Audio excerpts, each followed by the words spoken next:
He insulted me, father, struck its servants, and made mockery of you. How can you want such a man for me? Because he's a prince. Because he brings gold, money, and power. He can call you a bird, or even call me a rat. I don't care. A long, long time ago, there lived a very mighty kingdom called Ikenga. Ikenga, a land of beauty and great wealth. The sun always seemed to shine brighter, and the birds sang as if they were born from music itself. The people were proud. Their markets overflowed with food and boisterous green vegetables. Their laughter thick like morning mist. Everywhere you turned bursted with color, beautiful clothes, as bright as parrot feathers, drums that spoke louder than words, and children whose joy could wake the gods from sleep. And at the heart of all that beauty stood the royal palace. Besties, you need to see the palace of Ikenga for yourself. It spoke of class, beauty, royalty, and wealth. Everywhere glittered like heaven built on red earth. Its walls were painted with gold dust. Its gates guarded by strong men who looked like they'd been born for war. At night, when the moonlight touched its roof, it shone so brightly that even passing travelers stopped to stare in awe. But in the midst of all that beauty and glory sat a man whose greed could swallow a mountain. His name was King Okafor, the Agu of Ikenga, a man who counted his joy in bags of gold and his peace in the number of kingdoms that bowed to him. He loved three things more than life itself: money, power, and his daughter, Princess Adanna. Though sometimes it was hard to tell which one he truly loved the most. Besties, you need to meet Princess Adanna. Hey! She was the kind of beauty that silences a crowd. Her skin glowed like morning light resting on calm water. Her eyes soft and bright, but sharp enough to wound. When she smiled, hey, even the palace guards forgot to breathe. And when she walked, the ground beneath her seemed to sigh in admiration. The people of Ikenga could not stop talking about the princess's beauty. They said she was the moon's daughter, a child born under the dance of light and destiny, as nothing else could explain this magnificent beauty. Truly, her beauty could be compared to none. But her father the king, saw her not just as a blessing, but as a precious business commodity. Something that could earn him riches and gold. From the very day Adanna turned 13, King Okafor began to treat her like a royal property, something to be polished, protected, and eventually sold to the highest bidder. He would summon the palace seamstresses to sew her the finest dresses money could buy. She was always adorned with gold bracelets on her wrist, coral beads on her neck, silken wrappers that shimmered when she moved. Every outfit was a loud announcement of his greed. During royal festivals, when other fathers hid their daughters from wondering eyes, King Okafor paraded his. He would take her hand proudly and walk her through the royal courtyard, her skin glistening under the sun as she forced a perfect smile on her face. Crowds would gasp in awe as they praised the princess's beauty, and the king's chest would rise like a hill. "Behold," he would shout, laughing heartily, "the jewel of Ikenga, the one whose beauty shall one day fill my treasury."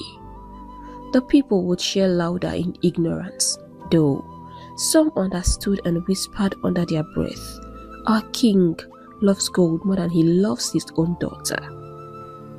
And it didn't end there. Whenever important guests visited the palace, especially the ritual ones, King Okafor had this trick he never failed to use. He would call Adanna, his jewel, to come and serve his guest palm wine. And the princess would walk in slowly, her anklets jingling, her face glowing like sunrise. She would kneel and pour the wine gently, her beauty and grace enough to make even old men forget what they had come for. The king would watch his guest's jaw drop and laugh with pride, slapping his knee.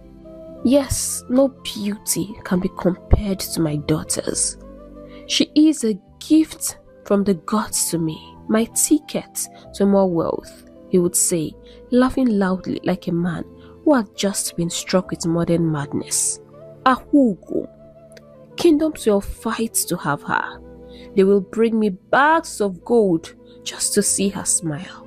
No beauty in this world compared to my Adanna."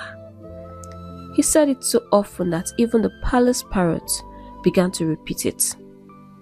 From dawn till dusk, one could hear the birds quacking in the courtyard whenever Adanna walked past. Tickets to wealth, tickets to wealth. More than anything, the king loved talking about his daughter. It gave him so much joy to think of how much wealth she would bring him. Not just that he loved her. He would laugh till his belly shook as his voice grew louder. He talked about Adanna's beauty morning, afternoon and night. When he woke, he spoke of her. When he ate, he praised her beauty, and before he slept, he counted his blessings not with gratitude but with greed, dreaming of the gold, the alliances, the power that his daughter's beauty would one day bring. To the people of Ikenga, everyone watching behind, Princess Adanna was perfection itself. But behind the crown and glow was a heart still pure, still childlike, and full of laughter. She never understood why her father showed her off so often. Each time he took her hand and paraded her before the guests, she smiled happily, believing it was because he loved her dearly. She would wave at the crowd, her cheeks blushing like ripe mangoes, her laughter ringing through the palace like soft bells. Little Adanna, what does she know? Whenever her mates whispered that the king saw her as a commodity, Adanna would laugh and say, "No, my father just loves me too much. That's why he's always proud to show me off." She adored him. In her eyes, her father could do no wrong. She had a very simple heart. Yes, Adanna was the kind of princess every servant prayed to serve. Her heart was as soft as a fresh loaf of bread. She greeted even the guards with warmth, helped the palace maids carry baskets, and shared her food with orphans who played by the palace gates. When people cried, she listened. When people rejoiced, she danced with them. Her laughter could heal sadness, and her presence could calm storms. Adanna loved simple things, things that made her feel alive and free. She loved flowers, especially the red hibiscus that grew in the palace gardens. She loved music, the sound of flutes that floated in from the market square each evening. And most of all, she loved stories, sweet magical stories of love that her mother told her every night before bed. Her mother, Queen Nnenna, was a gentle woman with wise eyes. Every evening, after the servants dimmed the lamps, she would sit beside her daughter and begin, "Once upon a time, there lived a kind maiden who met her true love by the river." Adanna would listen, smiling dreamily, her head resting on her mother's shoulder, her heart fluttering like a little bird. Those stories painted her dreams, stories where love was gentle, where hearts found each other not through wealth or power, but through kindness and truth. And so, Adana began to dream her own dream. She told her mother one night, her eyes glowing like the moon, "Mama, one day I will meet my own Prince Charming, a handsome and kind man. We will fall in love, and we will live happily ever after, just like the maidens in your stories." The queen smiled and stroked her head gently. "So be it, my child. But always remember, love does not come wearing a crown." Adana laughed softly, not understanding the weight of those words. She believed her life would always be laughter, flowers, and beautiful stories. But if only she knew. Time flew the way Harmattan wind flies, swiftly and without mercy. Seasons came and went, and Princess Adana blossomed like a flower kissed by morning dew. She was no longer the little girl who chased butterflies and listened to stories by her mother's side. She had become a woman, radiant, graceful, and so breathtaking that even the sun paused when she stepped outside. Her laughter had deepened. Her eyes held wisdom, and her beauty became the kind that no one who saw her could stop staring. Words of her beauty spread far beyond Ikenga. From distant lands, men began to arrive, princes, warriors, merchants, and chiefs, each one with his own dream of winning the princess's hand. They came carrying gifts that could make a poor man rich overnight. Bags of shining gold, silver ornaments, horses with braided manes, and fine fabrics woven by the best hands in the East. Every morning, the palace gates would echo with voices. "I come from the kingdom of Ogalu. I am Prince DK of Nsu. Tell the king I have brought 10 cows, 20 goats, and a trunk of jewels to seek his daughter's hand." And where was King Okafor? Seated grandly on his throne, his greedy eyes glowing brighter than his crown. And beside him, a long rolled out list of suitors, filled from top to bottom. He would sit all day fanning himself lazily, while the chiefs presented each man's name, his possessions and title. And each time he heard of a man's riches, his face would light up like the sun. He owns 3 ships? You don't mean it. Tick his name. He has gold mines. That's a lot of money. Tick it twice. His father controls 7 kingdoms. Mark that one boldly. The palace messengers could hardly keep up with him. He never grew tired of hearing about wealth. To him, every suitor was not a man seeking love, but a ladder to climb higher, a coin to count, a door to power. And this continued. He only took names, took gifts, and was yet to pick out a man for his daughter. The people of Ikenga began to whisper, "The king is not looking for a husband for his daughter. He's looking for an investment." And they were right. For King Okafor made sure that his precious jewel would never settle for less, in his own words. No, not his Adana. He wanted a suitor so wealthy, so powerful, that his name would echo through generations. Someone who could make him 10 times wealthier than he already was. Yet, through all this noise and bargaining, there was one person who was never invited into the discussion: the princess herself. Each time her mother asked, should we let Adana meet 1 or 2 of them at least, the king would wave his hand dismissively, gulping his palm wine. And what for? The children know the worth of gold. I will handle it myself. When the right man comes, she will simply wear her gown and say yes. At first, Adana found it funny when she heard it. She would giggle and whisper to her mate, "Father is so overprotective. He wants the best for me." But as days became weeks, and weeks became months. The palace was filled with strange men, all smiles, all flattery, all greed. They came to see the king and not her. They bowed before the throne, not before her heart. That was when Adanna began to feel it. That faint, strange heaviness in her chest. A whisper that something was not right. A truth she did not yet want to face. For the first time in her life, the princess realized that her father's love was not the kind that protected. It was the kind that possessed. And though she could not yet name it, deep in her heart, she began to fear what the future would bring. One morning, when the sun was still stretching her golden fingers across the hills of Ikenga, a sound unlike any other rolled through the kingdom. Trumpets blared, drums thundered like heartbeats of the earth. From the eastern road, a long line of horses appeared, each one dressed in silk and gold, their riders shining brighter than the morning light.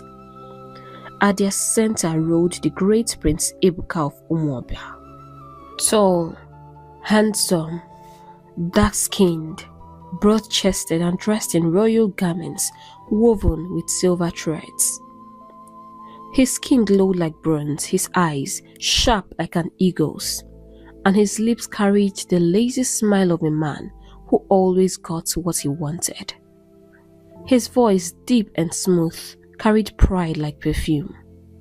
He had heard of Princess Adanna, the girl said to be the most beautiful woman in all the eastern kingdoms. And from the very moment the story reached his ears, Prince Ebuka made up his mind. I must marry her, he had declared boldly, for no other woman is worthy to stand beside me. To him, this was not love. It was a conquest, a prize to win, a jewel to possess. When he arrived at the palace gates of Ikenga, the guards almost fainted at the sight of his carriages. He came bearing gifts that could make even the gods faint. Chests of gold and silver, baskets of coral beads, rare fabrics from faraway lands, and 10 mighty horses whose hooves sounded like thunder. The entire courtyard filled with gasps of wonder. By the time Prince Ebuka stepped into the royal hall, King Okafor's eyes were already shining like polished mirrors. The king rose from his throne, his laughter booming through the hall. "My son," he exclaimed, spreading his arms wide. "Words of your gifts have reached my ears. The gods have finally answered me. You are indeed a prince, worthy of my daughter's hand. For no man have brought the kind of riches you had come with." Prince Ebuka bowed slightly, smiling with confidence.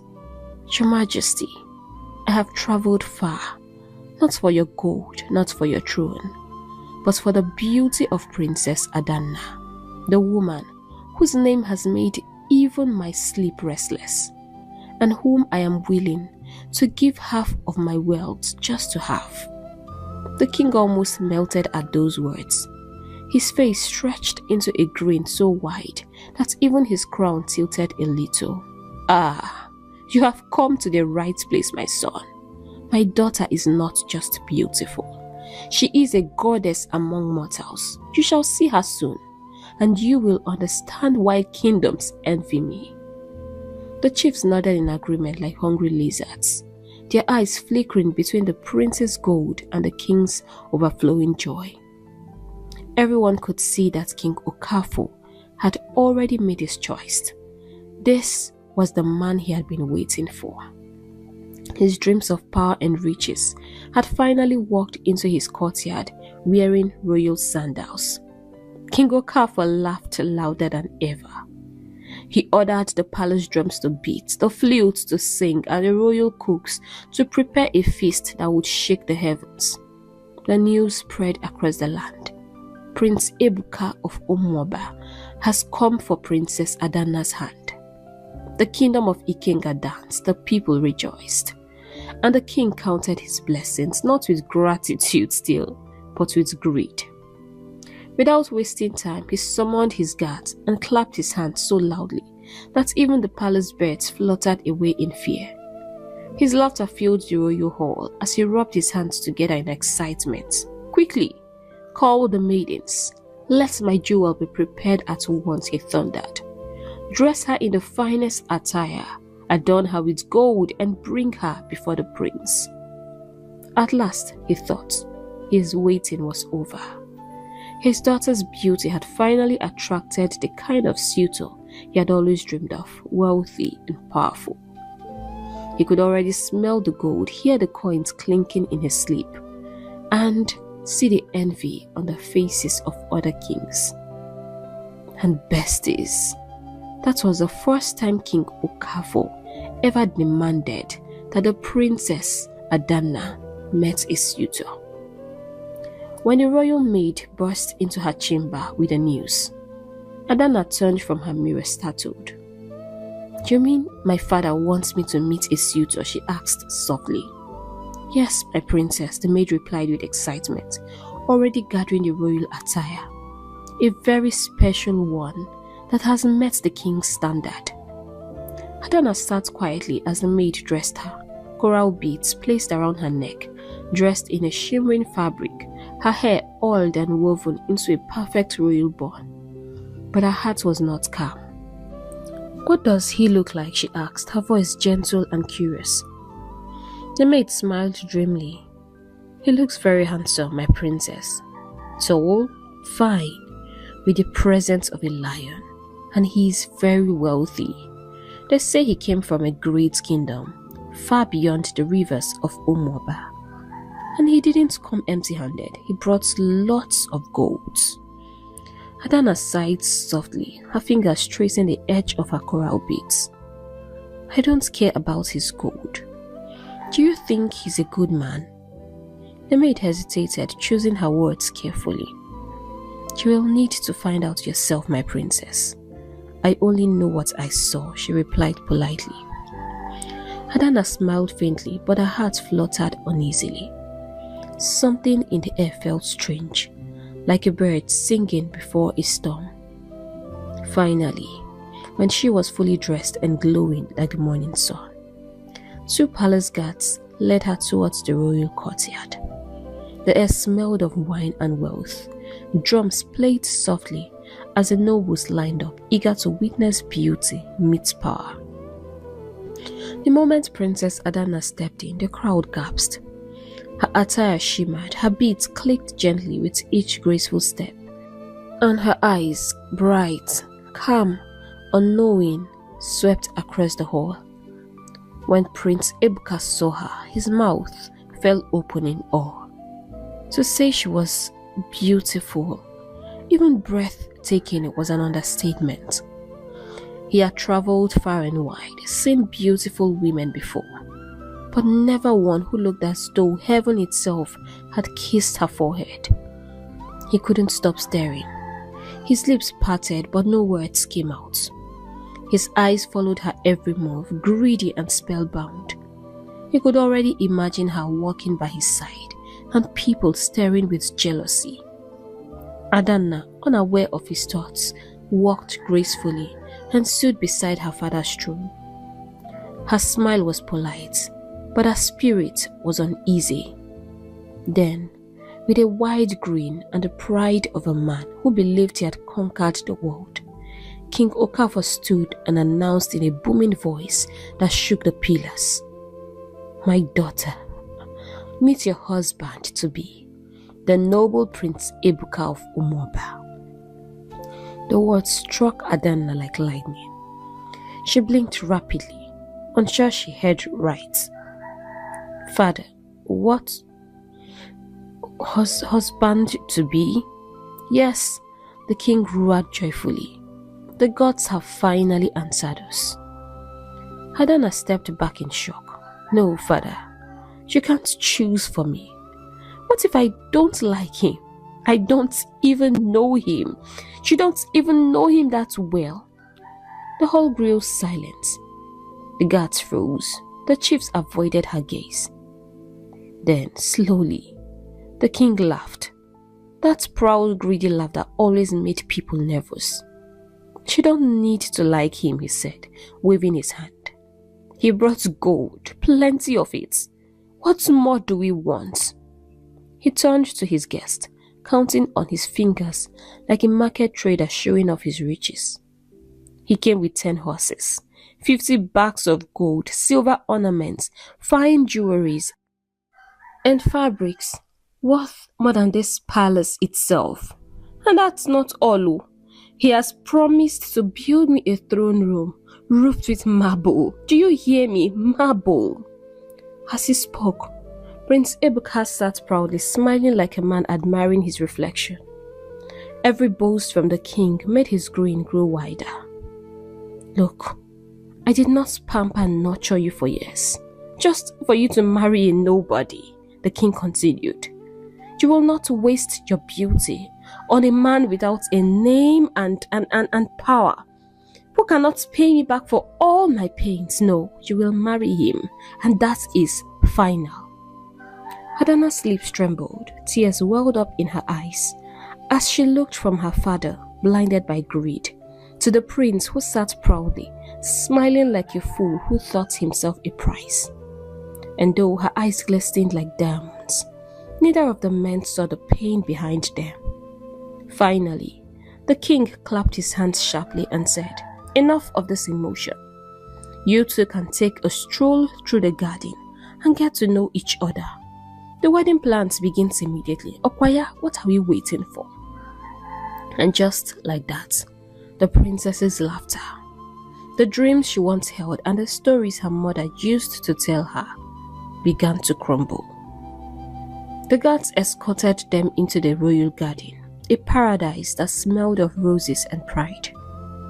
Birds chirped lazily from the trees. Fountains whispered softly, and the afternoon sun fell gently across the marble path. Every corner of the garden shimmered as if nature itself wanted to impress the prince. But beauty, as the old women say, cannot cover a foul spirit. At first, silence walked between them. Prince Ebuka strutted proudly beside Adana, his gold bracelets clinking with every movement. When a maid approached to pour palm wine, he didn't even look at her. Instead, he snapped his fingers. "Pour it properly, fool. Do I look like your wretched lover?" The poor maid bowed quickly, trembling. As she tried to step back, her hand brushed his by mistake. A heavy slap cracked through the air, landing on her cheeks. The maids around gasped. "Next time," Ebuka growled, "always remember who stands before you." Adana's eyes widened. Her heart sank. No man had ever raised his hand to a servant in her presence. She turned to him slowly, her voice calm but cold. "She didn't mean to offend you, my prince. It was a mistake." He smiled, looking unfazed. "A prince does not tolerate mistakes, my lady. Discipline keeps a lowly in their place." She said nothing more. She only turned her eyes away, hiding the anger rising inside her. They continued walking, and soon Ebuka began to speak, or rather boast. He spoke of himself the way birds spoke of heroes. "You see, I am very wealthy. I own lands wider than Ikenga itself," he said, puffing his chest. "Over 1,000 mansions, all bigger than this. My servants eat from plates of gold, and my horses drink from silver bowls." He laughed loudly at his own words, pleased with the music of his voice. Adana smiled politely, though inside she was shrinking. Trying to join the conversation, she said softly, "A kingdom is richest when its people are happy. My father says," he cut her off with a chuckle. "Nah, your father speaks like a man who hasn't seen real wealth. And you, my dear, should stick to smiling. Leave wisdom for the throne rooms. Pretty faces don't need sharp tongues." Adana froze. For a moment she couldn't breathe. Did he just belittle her? Then, to add salt to the injury, the prince leaned closer, still smiling. "You're a beautiful princess, but your brain," he tapped his head mockingly, "isn't as sharp as your looks." That was the final straw. Her eyes blazed like fire, her voice shaking with anger. "How dare you speak to me that way? Do you think beauty makes a woman foolish? Or that your power gives you the right to insult others?" Prince Ebuka laughed, unbothered. "Oh, come now. Don't take offense. A woman with your face shouldn't waste it on anger." Adana's voice grew stronger, cutting through his arrogance. "And a man with your face shouldn't waste it on pride. You may have gold, but you lack grace. You may have power, but you lack a heart. You insult those you feel are beneath you and mock even those beside you. Do you think you are better than everyone? Tell me, what is left to admire in you? Listen, I don't care about your riches and your stinking gold. You should probably sell some and buy yourself a character." The maids gasped, even the guards shifted nervously. Prince Ebuka's smile faltered in that instant. No one had ever spoken to him that way.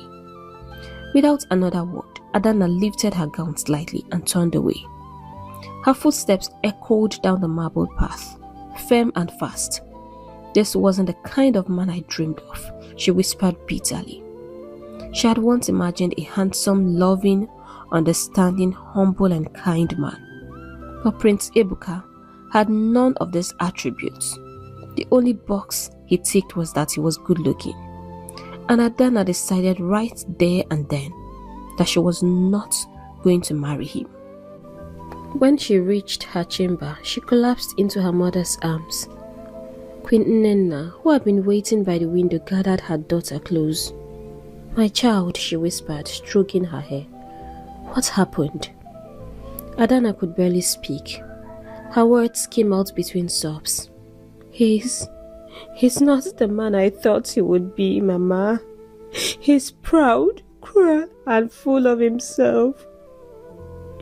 He slapped a maid, insulted me. Mama, he called me brainless. And I don't think Father cares about my happiness. He only cares about gold." Queen Nnenna sighed deeply. She had feared this day. She pulled her daughter gently to sit beside her on the bed. Her voice was soft, heavy with sorrow. "My daughter, I'm sorry. I can't do anything to help. Your father is like a fierce river that no one can stop. From the moment I saw him, I knew he was not the kind of man I wanted for you. But your father listens to no one when his greed speaks." Adana wiped her tears, trembling. "But why? Why, Mama? Why would Father force me into this? Doesn't he see I'll be miserable?" The queen's eyes glistened. She held Adana's hands tightly, as if holding her pain too. "Your father's love is buried beneath his hunger for power and wealth. He wasn't like this when we got married. Once, he was gentle and kind. Before the throne changed him. Now he sees everything as a trade. I'm sorry you have to be a victim of his greed." They both sat there in silence, the room heavy with grief. The sound of distant drums floated in from outside. The kingdom celebrating what he thought was a blessing, while the true hearts of the palace wept in secret. Adana rested her head on her mother's shoulder like she did when she was little. "Mama," she murmured, her voice breaking. I used to dream of love. Soft, kind and patient love. The kind told in your stories. I wanted a man who would see my soul, not my beauty. But look where I am now, trapped in my father's dreams." Queen Nnenna closed her eyes to stop her tears from falling.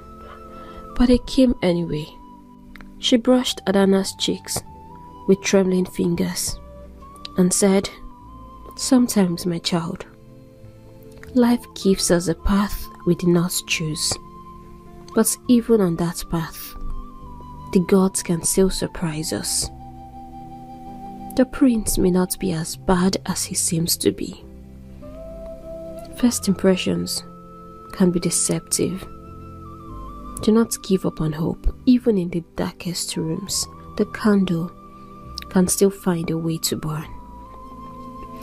Adana clung to her mother's hands as the drums of the celebration thundered outside.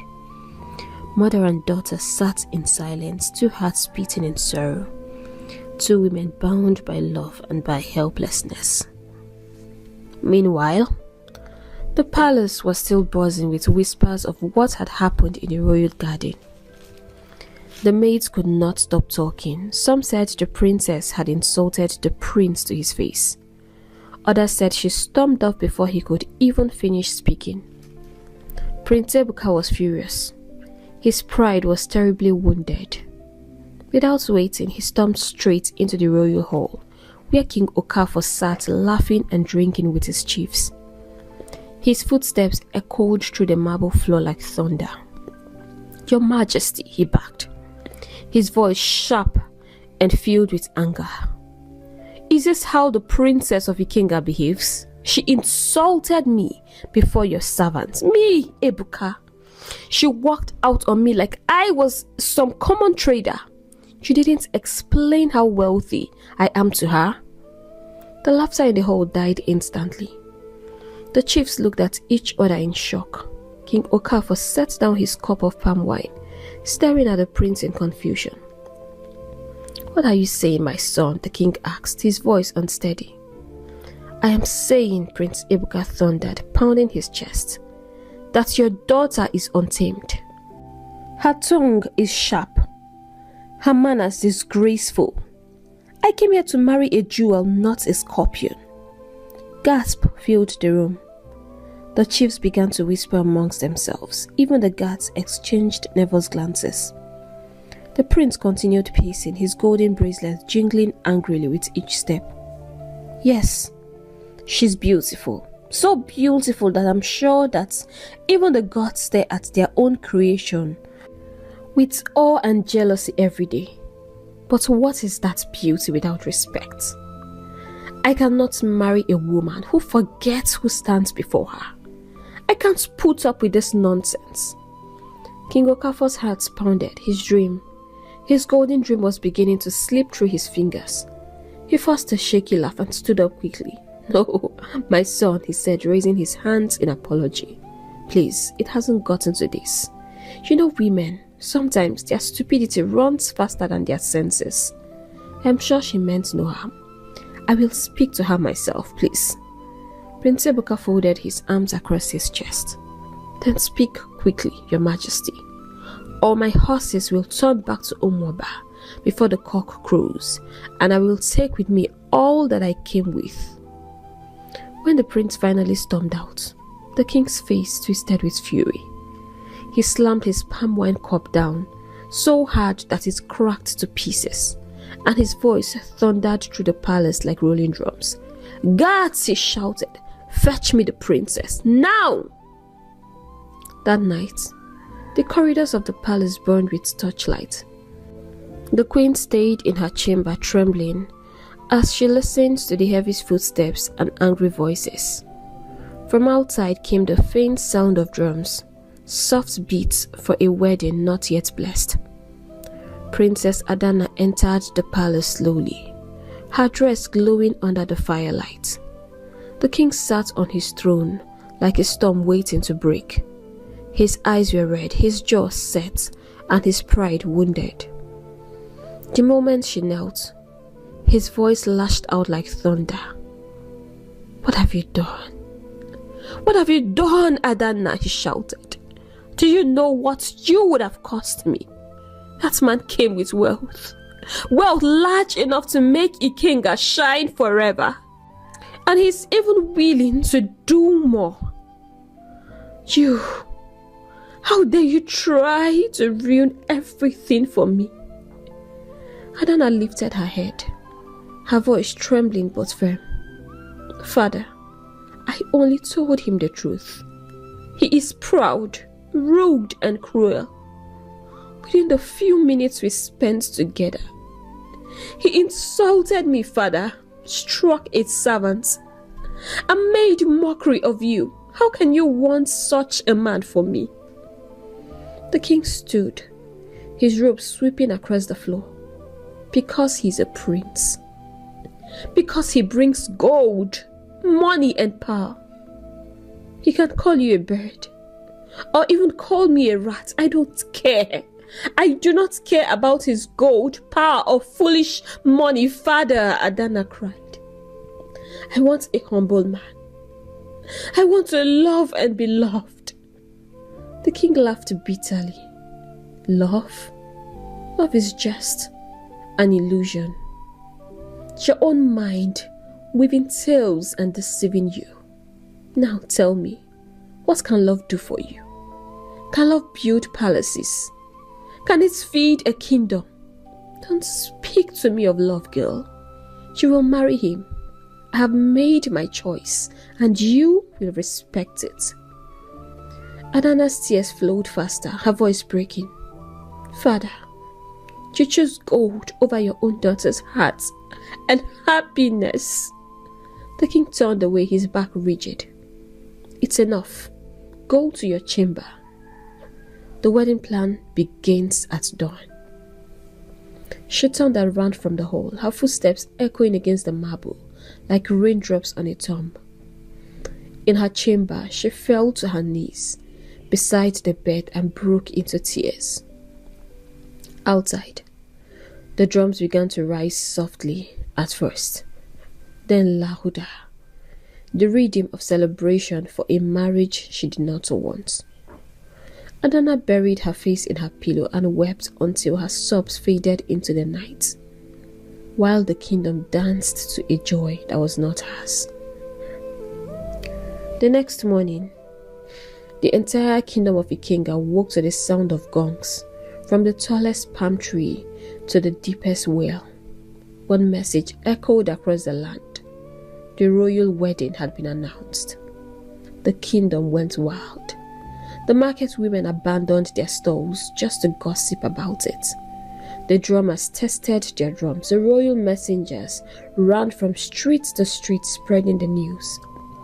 Everywhere people sang, "Our princess is marrying a wealthy prince. Ikenga will be filled with riches." Children danced in sailcloths, their laughter carried through the air. Even the old men at the palm wine joints nodded proudly, saying, "Ah, our king has done well. His daughter's wedding will bring honor to us all." But no one was more excited than King Okafor himself. He could not sit still. He paced around his royal hall, his beats rattling with every movement, his mind bursting with grand ideas. This wedding ceremony, he declared to his chiefs, must be the biggest celebration in the entire history of Ikenga. I want the world to know that my daughter is marrying wealth itself. The chiefs nodded eagerly. "Igwe, your name will shine forever." The king smiled, rubbing his hands together. "The gods must hear of this. The birds must sing it. Even the wind must whisper my glory." And so the preparations began. The palace courtyards were swept clean until the floor shone like glass. Carpenters came to repair the royal gates. Dancers began rehearsing. The royal kitchen was filled with chatter as the cooks tasted new recipes for the feast to come. Every corner of Ikenga burst with energy. The people didn't need a reason to celebrate. The promise of a royal wedding was enough to fill their hearts with song. But while others planned with joy, Princess Adana sat quietly in her chamber, watching the sunset fade through her window. The drums outside meant nothing to her. The laughter of the maids sounded far away, like echoes from another life. Still, Her father didn't notice. The king was too lost in excitement to see the sorrow behind his daughter's silence. He called his attendants and ordered loudly, "My daughter must look her best. I want her beauty to blind the eyes of every guest. Get beauticians. They all should come with the best product eyes have ever seen. Her skin must shine." He turned to his messenger. "Send word across the land. Summon all the great tailors in the kingdom. I want the best of the best. The princess will wear a gown made by the most gifted hands in Ikenga.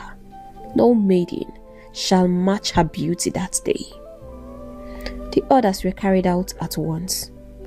Messengers rode across hills and rivers, knocking on the doors of tailors and beauticians from every corner of the kingdom. But while the kingdom of Ikenga sang and celebrated, the palace was not as bright as it seemed. For behind the golden curtains of her chamber, Princess Adanna still sat in silence, her heart drowning in sorrow.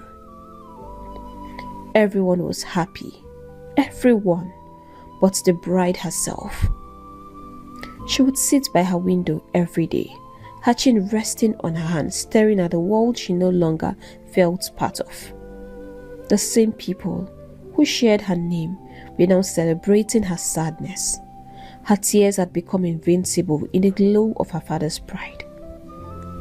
She whispered softly, as if to the wind, "Why must my joy become another man's gain? Why must I smile when my heart bleeds?" The maids who dressed her every morning noticed her silence. Once, she was the laughter of the palace, cheerful, kind, always humming as she braided her hair or picked flowers from the garden. Now, her laughter was gone, replaced by the quiet ache of a caged heart. At night, she no longer asked her mother for bedtime stories.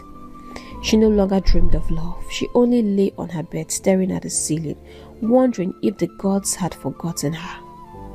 She wished there was a way out, a way to escape the wedding, to run away to a place where love was not bought or arranged. But the palace walls were tall, and her father's will taller. She couldn't defy him. Once she whispered to her maid, "Do you think anyone has ever escaped their destiny?" The maid looked at her sadly and said, "Not destiny, my princess, only pain. But the gods sometimes send help when we least expect it." Adanna sighed. That night, she sat at her window watching the moon rise, her tears shining softly in its light. Outside, the kingdom danced to the promise of her wedding. Inside, she wept for the death of her freedom. The following morning, the palace courtyard was a hive of activity.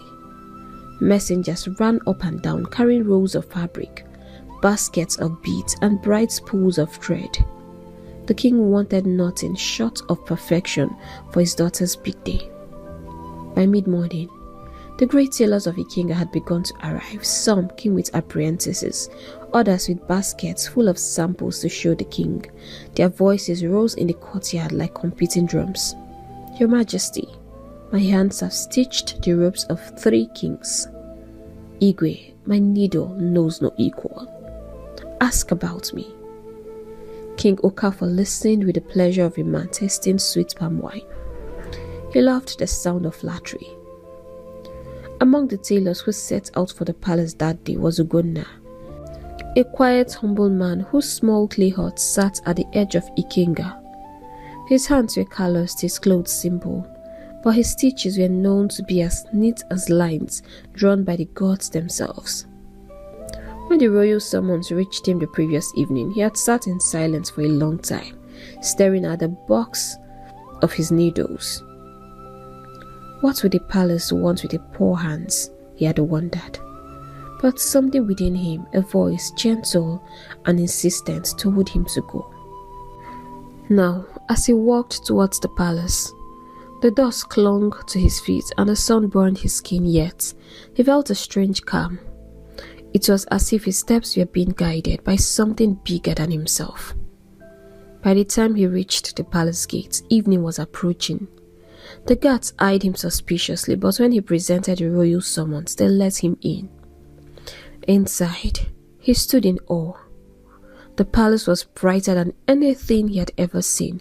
Golden pillars, marble floors and lanterns that shone like captured stars. Yet, in all that beauty, he felt something strange, an emptiness that lingered in the air. That was when he saw her. In the royal garden, Princess Adana sat alone beneath a flowering tree. Her face was turned towards the sky, her expression calm but heavy with silence. The late afternoon light fell on her like silk. Ugonna froze. He had never seen a woman so beautiful, yet so sorrowful. Her eyes seemed to carry a story the world did not understand. He lowered his gaze quickly, ashamed to stare. But the image stayed with him like a song that would not stop playing. He did not know her name, yet his heart whispered it anyway. A guard's voice broke his thoughts. "Taylor, the king will see you now." Ugonna bowed slightly and followed. But as he entered the royal hall, his hands trembled, not from fear of the king, but from the memory of the girl beneath the flowering tree. At last, when the noise became too much in the palace, the king raised his hand in silence. "Enough! I am tired for the day. I will choose the one whose work pleases me the most. Bring your finest garments before me tomorrow. The one who impresses me shall make my daughter's gown." The next day dawned bright and golden over the kingdom of Ikenga. The palace buzzed like a hive of restless bees as the tailors returned one by one, each carrying samples of their finest work. The courtyard was lined with colorful garments, silks that shimmered like water, brocades heavy with gold, and lace so delicate that it could melt in a sigh. King Okafor sat proudly on his throne in the open courtyard, his royal stool raised high so all could see his majesty. His chiefs flanked him on both sides, fanning him as he sipped palm wine from his goblet. "Bring them in one after the other," he commanded. "Let me see which hands are truly blessed." One by one, the tailors stepped forward. Each presented his clothes, his design, his proud story. The king nodded, smiled politely, and waved his hand for the next. None seemed to impress him for long. Some were too proud, others not talented. Then came Ugonna. He walked in quietly, his head bowed, clutching a small box of his work. He looked so simple, but his eyes were calm and steady. The guards almost burst into laughter when they saw him. "Look at this one," one whispered. "He looks like a farmer. Does he think we are here to play? This one is not fit to be called a royal tailor." But when Ugonna opened his box before the king, the laughter stopped. Inside were pieces of fabric, stitched with care, patterns neat as moonlight, edges smooth as river sand. The colors danced softly in the sunlight, glowing without shouting, and the design was out of this world. His work was not loud, but it spoke of perfection and luxury, patience and true talent. King Okafor leaned forward, surprised. He murmured. "Your hands are truly gifted. This is mind-blowing. What is your name, young man?" "My name is Ugonna, your majesty," he replied quietly. The king's brows lifted. He liked the humility, though what truly caught his attention was the beauty of the work. "Well," he said, turning to his chiefs, "perhaps a poor man's hand can still produce rich results." He nodded slowly, rubbing his beard. "You will make the first sample of my daughter's wedding dress," he ordered. "If she likes it, you will sew the main one." Ugonna bowed, deeply excited. "Thank you, my king. It will be my honor. Thank you."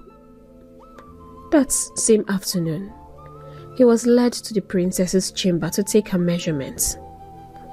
The palace guards watched him closely, their spears resting against the door. When Princess Adana turned and saw him enter, her heart skipped a beat.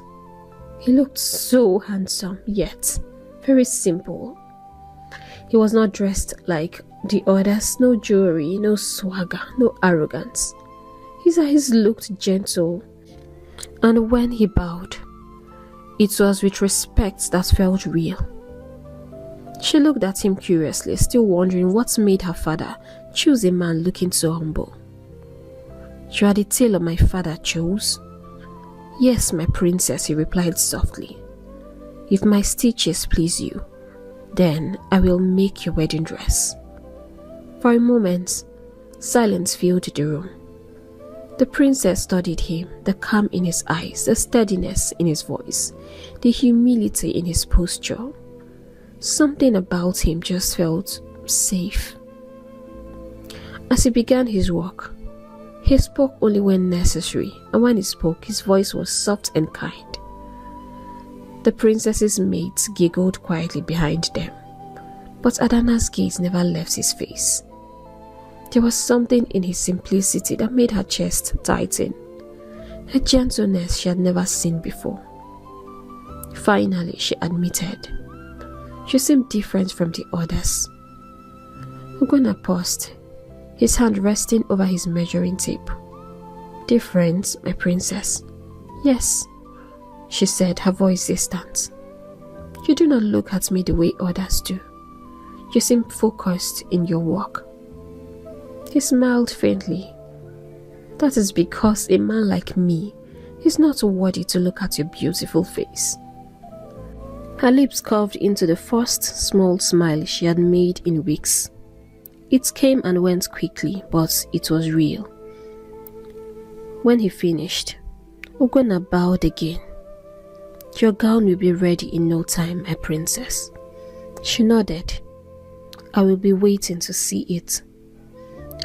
As he left the chamber, her eyes followed him until the door closed, and for the first time since her father's announcement, Princess Adana felt a small spark of warmth flicker inside her chest.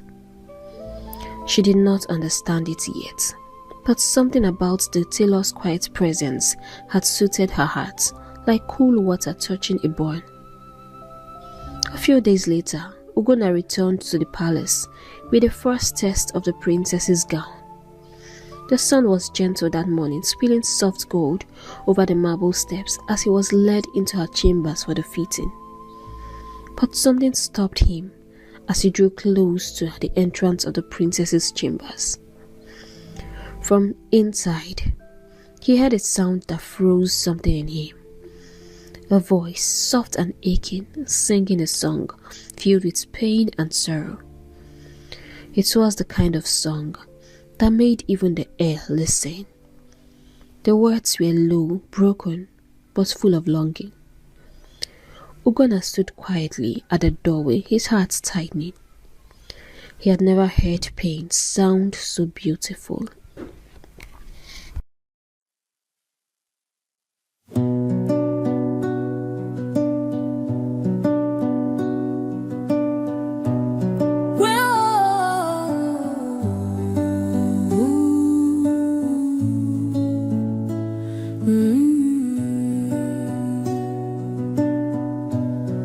When the moon finds love, it shines, but my heart lies in the dark. The drums beat loud outside my door, yet silence dances in my heart. They call me blessed, they call me bright, but who will see beyond my crown? I wear gold chains upon my neck, but the heaviest lies unseen. Oh love, where do you hide from me? I wait beneath the moon and tree. Oh love, will you ever come my way, or must I marry the night and fade away? They paint my face with joy I don't feel, and crown me with a smile that isn't real. I am the flower the world admires, but my petals burn with quiet fire. I dreamed of hands that touch with care, of eyes that see my soul laid bare. But dreams are gifts the poor can keep. A princess dreams are sold to sleep. Oh love, where do you hide from me? I wait beneath the moon and tree. Oh love, will you ever come my way, or must I marry the night and fade away? If love lives where freedom sings, then let the wind give me wings. Let me go where hearts are true, and I can love the way I choose. Oh gods, if you can hear my cry, let me live before I die. Oh love, where do you hide from me? I wait beneath the moon and tree. Oh love, come take my pain away before the dawn steals my heart today.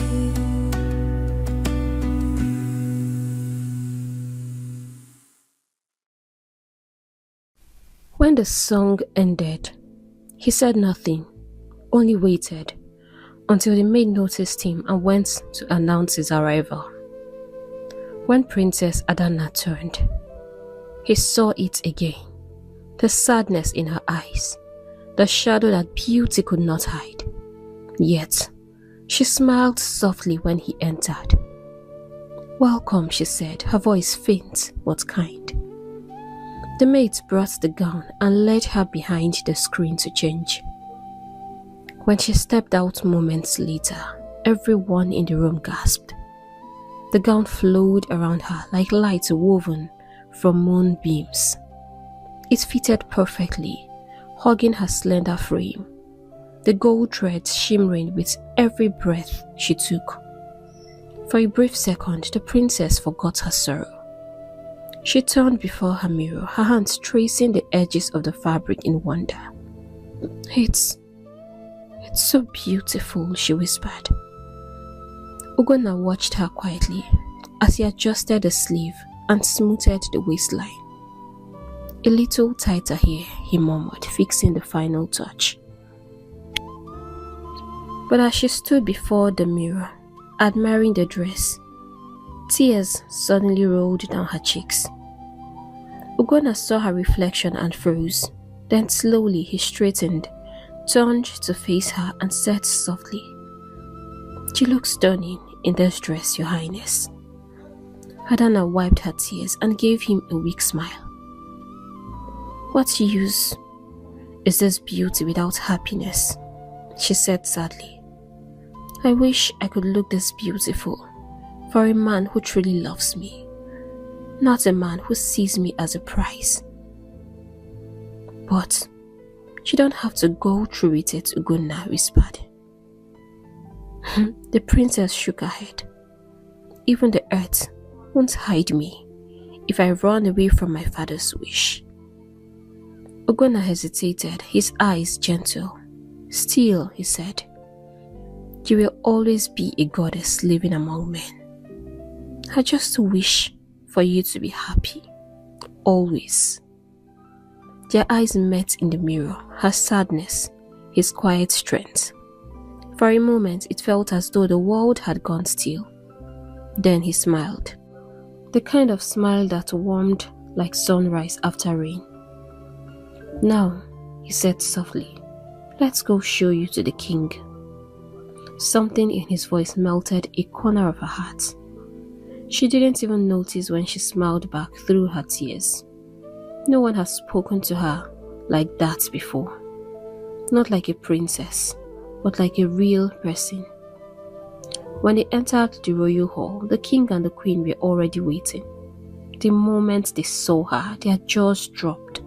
This is gorgeous, breathtaking, astonishing, the king exclaimed, clapping his hands. Look at her, my daughter, a true jewel of Ikenga.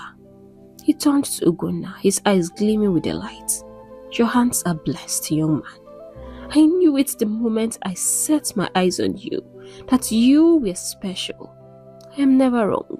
You are chosen. You will make the princess's wedding dress and will be paid handsomely for it. I want her to be the most beautiful bride the earth has ever seen. People will bow in awe when they see her radiance. The chiefs and servants cheered, and the queen smiled sadly. But as the noise filled the hall, the princess and the tailor exchanged one last look, quiet, fleeting, unseen. And that was how it began. Now, besties, in every palace where beauty shines the brightest, there is always one shadow that lingers nearby. And in the palace of Ikenga, that shadow was Ngozi, her Dana's personal maid. Ngozi had served the princess since childhood. She fetched her bath water, brushed her hair, and laced her sandals. The other maid said she was lucky to serve one so kind. But envy, like smoke, can rise even from gentle fires. At first, Ngozi loved the princess dearly. In fact, they were very close friends, always seen together, chatting and laughing. But as Adana blossomed into a woman whose beauty made even the moon shy, something dark began to blossom inside her. It wasn't totally hatred at first, only admiration twisted by jealousy. Each morning, as she dressed the princess, Ngozi would stare at her reflection in the mirror and whisper in her heart, if only I had her face, her grace, maybe a little of her destiny. And when the news spread that Prince Ebuka, tall, handsome and rich Prince Ebuka, was to marry the princess, Ngozi's heart began to beat differently. The first time she saw Prince Ebuka, she almost stopped breathing. If one could say a man was beautiful, Prince Ebuka was really beautiful, and he exuded power. He was everything she desired in a man, and even more. She admired him secretly, and almost worshipped him. His pride and arrogance didn't bother her. She called it royal confidence. Sometimes when the maids gossiped about how proud the prince was, Ngozi would snap, at least he's not poor. A real man carries himself with power, and I don't see anything wrong with the way Prince Ebuka carries himself. The others laughed, but she didn't. Now that the wedding was drawing near, Ngozi's jealousy deepened. She had been the one to help the princess into her test gown, watching her glow while the king and queen sang praises. And each time Adana smiled shyly at her reflection, Ngozi's stomach turned. At night, she would lie on her mat staring at the ceiling as her heart burned with jealousy. She will marry the prince, my dream man, while I stay behind washing her feet for the rest of my life. What sort of life is this? Is this how fate should be? Slowly, she began hating the princess. Days passed, and one night the palace slept like a tired giant. The moon hung pale and watchful above the golden roofs, and even the wind whispered softly through the royal courtyard. But in the servants' quarters, one person tossed restlessly on her mat. Ngozi. She could not sleep. Her heart was beating too fast, her mind too loud. The image of Princess Adanna in that beautiful dress Ugonna had made could not leave her head. The shimmer of the fabric, the glow on her skin, the perfect fitting, and the way everyone gasped in awe when she stepped out. She lay there for a while, staring at the ceiling, her chest tightening with something she could no longer name. Envy had turned into ache, and ache had turned into madness. At last, she rose quietly from her mat. The night lamps burned low, casting long, trembling shadows on the walls. She glanced around to make sure the other maids were fast asleep, then tiptoed out of the room. Her bare feet made no sound against the cold floor as she crept through the corridor towards the princess's chamber. The guards at the far end were snoring softly. The gods of mischief must have been awake, for no one stirred as Ngozi slipped through the half-open door. Inside, the air smelled of rose oil and quiet dreams. Princess Adanna was fast asleep on her royal bed, her breathing soft and peaceful. The moonlight touched her face like a blessing. For a moment, Ngozi just stood there staring. The princess looked like a goddess even in sleep, gentle, glowing, and untouchable. If only I could steal a little of her beauty, Ngozi whispered to herself. Slowly, her eyes drifted towards the dress stand by the window. There it was, Ugonna's masterpiece, the test gown that had made the entire palace gasp. The gold thread shimmered faintly in the moonlight. Her heart began to race. Before she could stop herself, she reached out and touched the fabric. It was soft, smooth, and almost alive beneath her fingers. A thought whispered in her mind. A dangerous, wicked, irresistible thought. Just once, only once. Let me see how it feels and looks on me. Her trembling hands lifted the gown from its stand. She held it against herself, her breath shallow. Then, glancing back at the sleeping princess, she quietly slipped into it.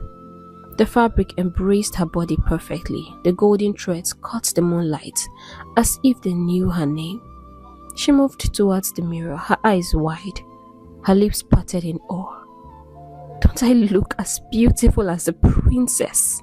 she whispered to her reflection. The girl in the mirror stared back, proud, radiant, breathtaking. For the first time, Ngozi didn't see a servant, she saw a queen. She packed her hair neatly, took one of the princess's coral necklaces and placed it around her neck. Then she smiled, a strange, unfamiliar smile that didn't belong to her.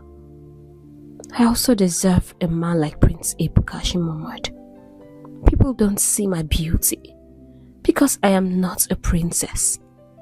I deserve to be admired, worshipped even, loved, not forgotten." The mirror gleamed with her reflection, but the eyes that stared back weren't the same anymore. Something darker flickered in them, a shadow creeping where light once lived. She twirled once, her laughter low and bitter echoing softly through the chamber. Then, as suddenly as she had begun, she froze. From the bed, Princess Adanna stared faintly, sighing in her sleep. Ngozi's heart jumped. Quickly, she pulled off the gown, folded it neatly, and placed it back on the stand. She removed the necklace and slipped out of the room like a thief, chased by her own heartbeat. Back in her quarters, she sat on her mat staring into the darkness. Her hands trembled. Her mind raced. That night, something had broken inside her, and from that crack, envy began to bloom like a poisonous flower. The days that followed were soft and golden. The palace buzzed with wedding preparations, yet, in one quiet chamber behind the royal garden, time seemed to move differently. It was there that Ugonna sat at his wooden stool, his sewing tools laid neatly beside him, while Princess Adanna watched from her couch. the gentle hum of the loom filling the silence between them. Sometimes she spoke, sometimes she didn't, but there was always a warmth that hung in the air, something too delicate to name. Ugonna walked with care, his fingers gliding through the golden fabric, his eyes focused but calm. "You sew as if the cloth can feel pain," Adanna said one evening, smiling faintly. He chuckled softly. "This is my passion, princess, and every thread carries a story. If you pull it too hard, it will break before the end." She tilted her head, watching him. "So, you treat even fabric with kindness." He lifted his gaze to hers. He smiled gentle. "Everything beautiful deserves kindness." Their eyes met for a moment, just long enough to make her heart skip before she looked away.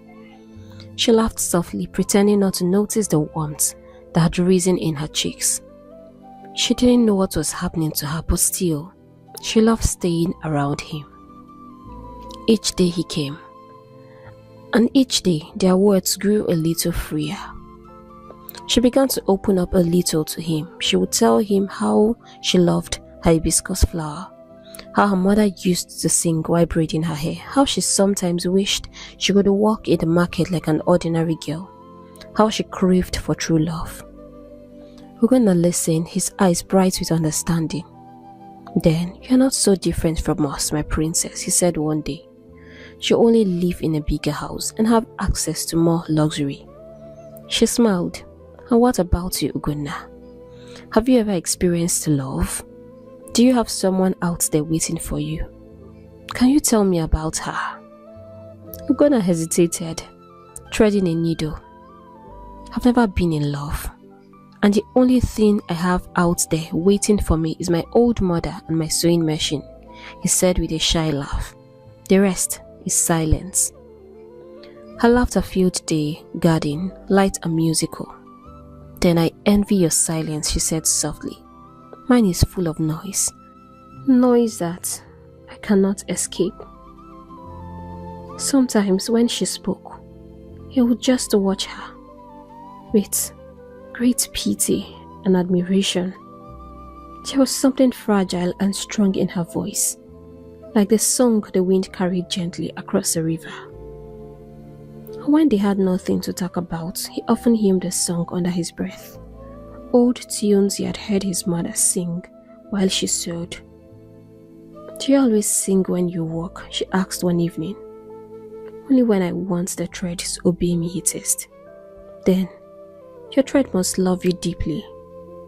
He looked up at her, really looked, and his heart stumbled. He wanted to speak, to tell her she was the most beautiful thing his eyes had ever seen. But all he could say was, "You make everything glow brighter, my princess." Her smile wavered. "Then why do I feel so dim inside?" He stopped, needle in hand, staring at her. "Because you were meant to shine for love, not for show," he whispered. And at that moment, they stared at each other. The atmosphere seemed charged. Something soft and strong was brewing gently. Days passed. And one afternoon, Princess Adanna, having listened to him that tone, times without number again, asked gently, "What song is that?" He looked up. An old love song. "My mother used to sing it while she walked. She said even when life gives you no reason to smile, then you must still hum, so your heart doesn't forget how." Adanna's eyes softened. "Then please, sing it for me, Ugonna, so my heart will remember to smile even when all I feel is pain." And he did. The sound was low and soothing, like the murmur of the sea. Adanna closed her eyes and listened, her lips curving in a faint smile. The world outside, the noise, the drums, the wedding preparations, all faded away. The river flows, the leaf will fall, yet love remembers through it all. The moon may hide stars may roam, but hearts that know will find their home. So my heart hums slow, for love will find you where you sow. Even when the world turns cold, kind hearts weave stories never told.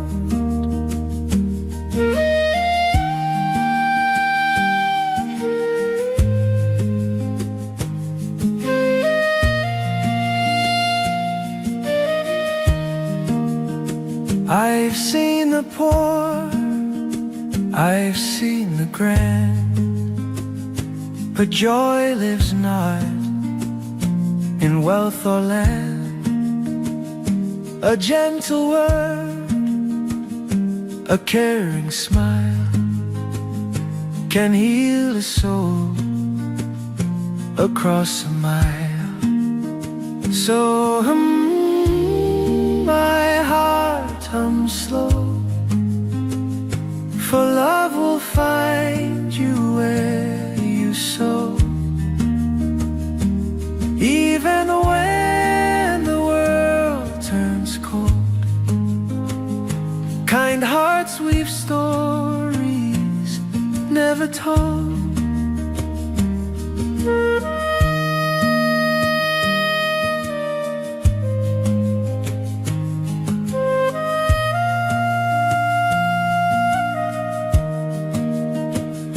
The gods may hide their plans from men, but hope will rise again and again. For every thread the hands have spun will meet its match before the sun. So my heart hum low, let peace be the cloth your fingers know. And when the day is done, you'll see what's meant for you will come quietly.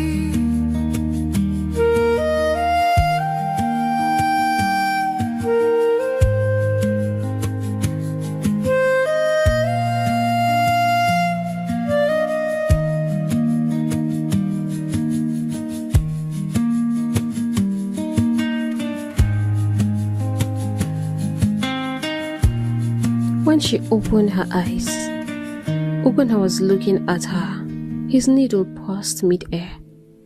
She looked like a resting goddess. "I hope the song didn't trouble you," he said, breaking into her thoughts. "No," she whispered, trying to find her voice. "It made me feel alive again. It made me hope again." He smiled, that same smile that always melted something deep inside her. By the time he finished sewing in the last golden bead for the day, the sun had dipped low behind the palace wall. The evening lights painted the garden in shades of honey and fire. Ugonna stood brushing the fabric gently and placing it on the table. "It's almost done," he said softly. Adana rose to her feet, stepping closer to admire the dress. "Oh my, you've got great talent. This looks so beautiful," she almost cried. "More beautiful than I imagined." Ugonna looked at her and for a moment words failed him. She glowed like the very light he had stitched into the fabric. Then quietly he said, "No, my princess, its beauty cannot be complete without you." She turned to him, her breath catching, a smile blooming on her lips. "You speak like a poet always, Ugonna." He laughed, looking away shyly. "I only speak what I see." The evening breeze swayed the hibiscus flower nearby.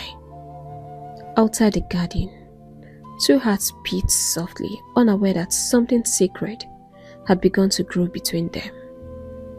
And though it seemed that no one in the palace noticed, love had entered quickly like sunlight through a crack in the wall. Gentle, pure and unstoppable. Meanwhile, while this gentle friendship, secret smiles and quiet admiration was going on, someone was watching. Yes, the princess and the poor tailor didn't totally go unnoticed. Ngozi was always lurking around the corner. She saw everything. Everything they still both couldn't understand. And each time she watched them, she felt something in her chest pull tight like a drum skin. She already has a prince, she muttered under her breath. A wealthy and powerful one at that. Yet, she flirts with a tailor. Some people are blessed just without a curse. Ngozi stepped back, her breath shallow. The corridor felt smaller. This must end, she whispered. She doesn't deserve to have Prince Ebuka, and I will make sure of that. Without looking back, Ngozi stormed out of the garden. Her mind could not rest any longer. The plan needed to begin. Hey besties, we've come to the end of the part 1 of this story. I hope you enjoyed watching it as much as we enjoyed making it. Please don't forget to share your thoughts in the comment section and like and help us share our videos so that it can help us gain more reach and also encourage us to keep on posting new stories. Thank you so much for all your love and your support. They mean so much to me.